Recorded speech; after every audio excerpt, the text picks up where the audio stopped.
Town میاں سرفراز میں تجاوزات کے خلاف کارروائیاں جاری رہیں گی۔ سرکاری و عوامی جگہوں پر ناجائز قبضہ ہرگز برداشت نہیں ہوگا۔ ٹاؤن انتظامیہ قانون کی عملداری اور عوامی سہولت کو ہر صورت یقینی بنائے گی۔ یہ بات چیئرمین میاں سرفراز ٹاؤن مصطفیٰ بلال شیخ نے اپنے ایک بیان میں کہی۔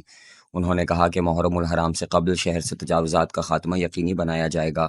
انہوں نے کہا کہ شہر کو تجاوزات سے پاک رکھنا اور اسے خوبصورت بنانا ہماری اولین ذمہ داری ہے اور ہم اپنی ذمہ داری قانون کے دائرے میں رہتے ہوئے ہر صورت پوری کریں گے۔ مصطفیٰ بلال نے کہا کہ ناجائز تجاوزات کسی صورت برداشت نہیں کیے جائیں گے۔ اس سے شہر کی خوبصورتی متاثر ہو رہی ہے اور لوگوں کو پریشانی کا سامنا بھی کرنا پڑتا ہے۔ شہریوں کو ریلیف فراہم کرنا ہمارا فرض ہے۔